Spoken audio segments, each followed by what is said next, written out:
So I think let's not wait further. Let's invite our guest, Mr. Arun Prasad. My name is Arun Prasad.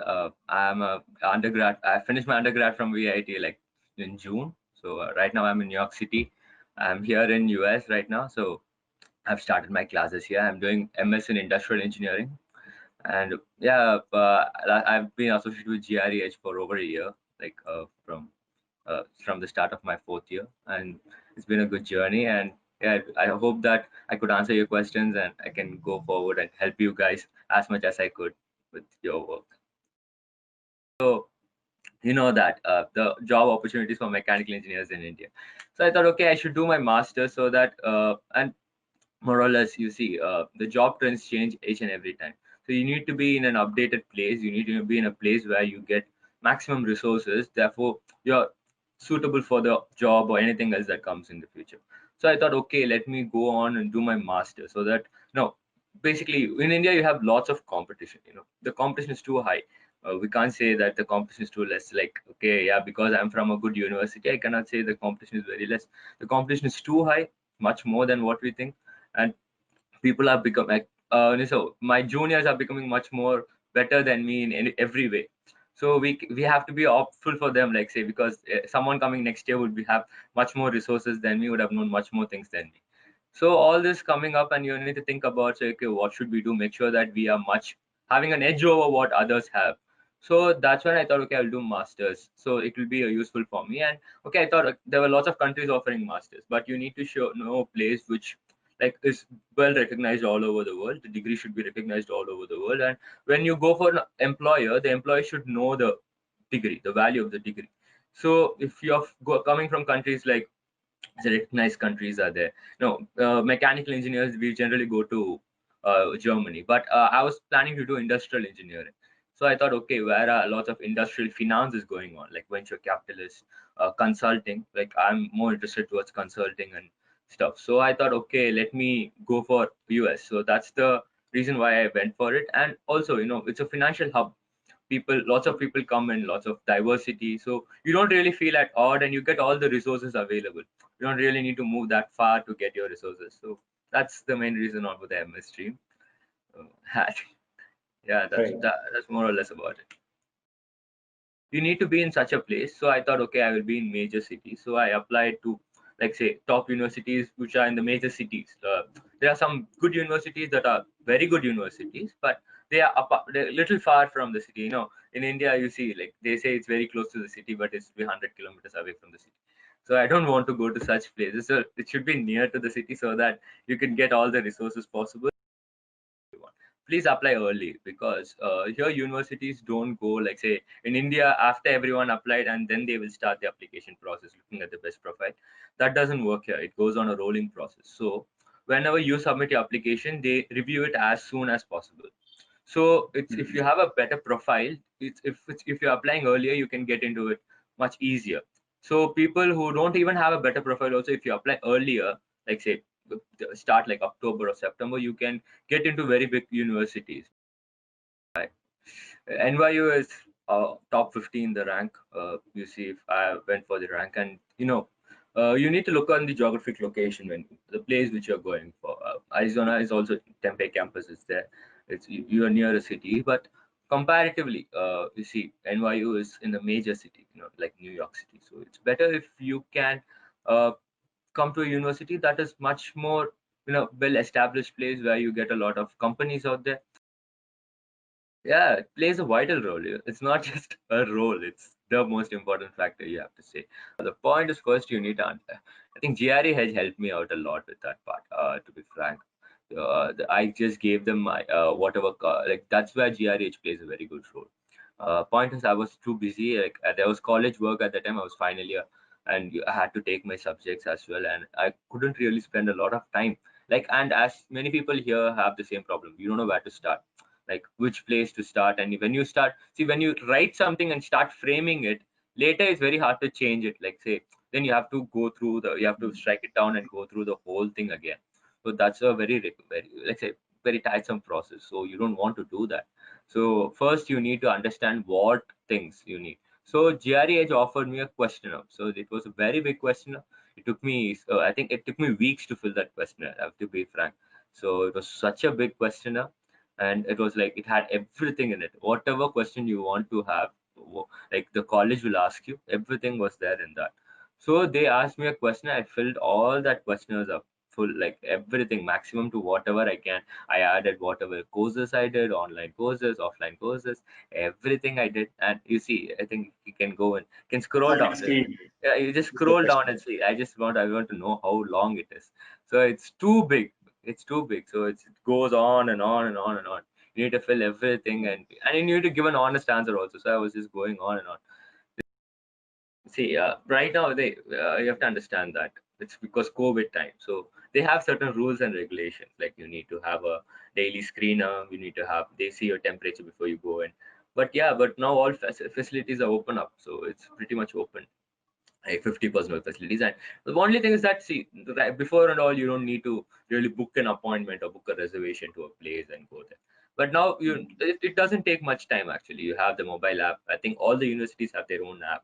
So NYU has its own app, NYU mobile app. So if you just book a seat in the library, you can book a seat and you can go there to the library, and particular hours you can spend there. So it's like that. So whatever you do, just that this time you have certain rules and regulations. Currently, it's hybrid, so you can do it online too, but you can go to class also. I go to class, so it's pretty chill. You can go to the class, you can have all the resources, and it's the cafeteria is open. They have everything is open up. It's just that, see, right now, even when you go there, like the number of people will be less, but still there are people out there. You don't need to worry. It's all you can. If you are offered a hybrid class, you can go to the class. It's not an issue. So before coming to US, I wasn't tested, but after coming here, NYU has this policy of you coming and testing. So I did it the immediate day I was tested negative. So then after only I got negative, I was allowed. I got an access made from NYU saying that I can access their buildings and all their resources. First of all, I'm not going to smuggle anything, or we are not going to do anything wrongful. Okay, first you need to make that in our head. Okay, we are students, we are legit students who have a degree with us, who are going to go study. We're not going to do anything wrong here. So first that goes off. And the second thing is that anything, the point is that you don't know the interviewer personally. So you will have a doubt at whether he can ask something which you find yourself weak about. Like for example, something you say, because everyone knows their weak spot. Everyone knows that yeah, everything is fine, but except that particular thing, it is not fine. Okay, so what if he asks that particular question to me and I will get caught? That is the main purpose. If everything is fine, then no one will be worried about. So there'll be some particular thing, okay, what if he asks me about that? What if he asks me about that? What if he says this? What if I say that? So there's lots of things. So that's where a consulting like GRE works, GREH works. So point is, they had interviews with me, 3 mock interviews, and all these were like, first was I did not do that. I did well, but I spoke a lot.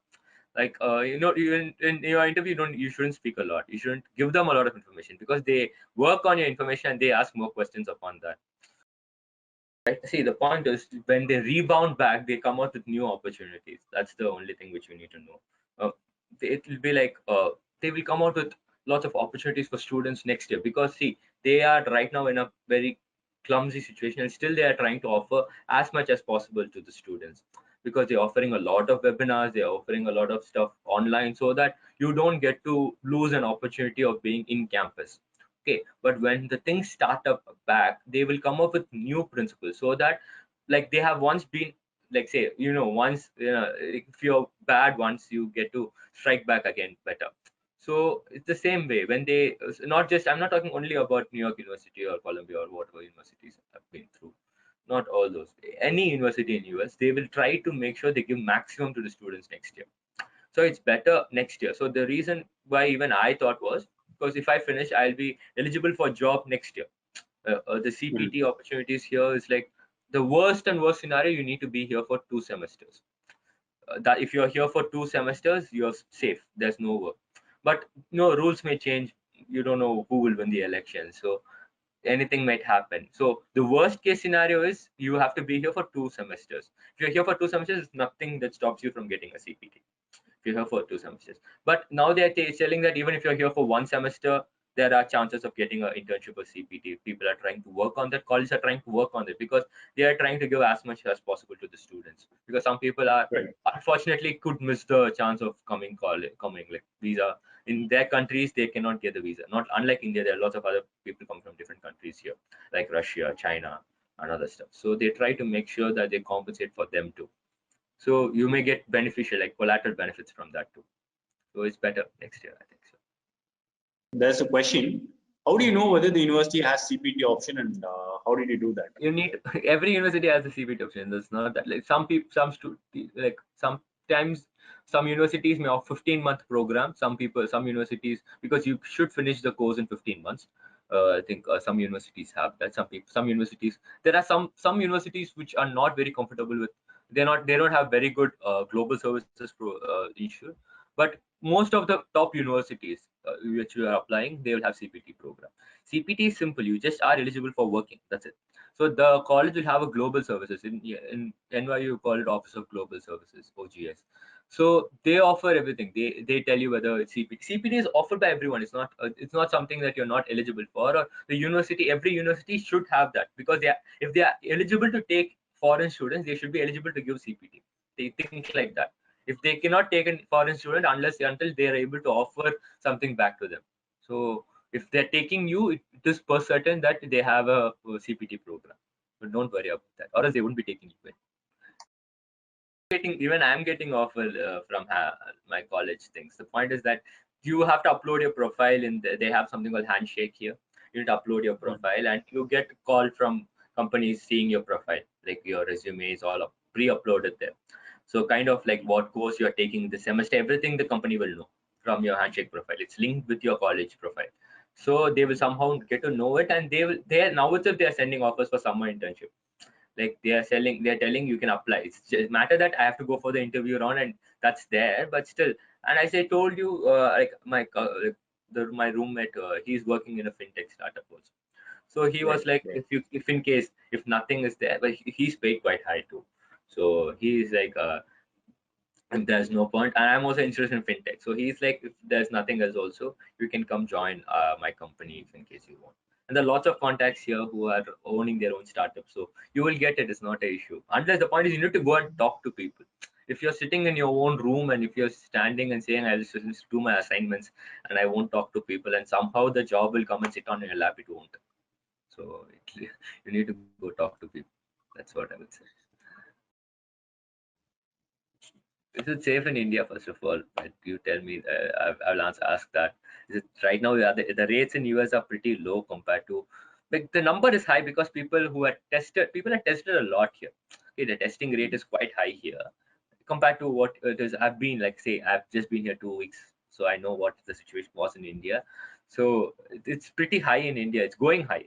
It's still rising, and yeah, people are coming out. See, you need to understand this. It will be dangerous anytime you want. You're not going and hugging anyone. You understand that. You're not coming to US and you're not going to hug everyone here. Everyone is going to maintain the distance. So it's you make sure you walk out with mask, and you tend to be little. You talk to people, but don't go too close to them and talk to them. You know it. See someone when he's affected or not, you know it. And here they are very conscious about it. If someone finds someone with some symptoms, at least they will call the 911 will directly get on to it. So don't worry about it. They immediately call. They find someone walking in park itself. They're having lots of people who, if they find someone like, they'll be like, sir, are you all right? And they will call immediately. So we find someone who's pretty sick here, so take him. So don't worry about that and all. It's pretty safe everywhere. Much better than what it is right now in our country. So right. I would suggest you come here by fall. It's good. Fall 21 would be good.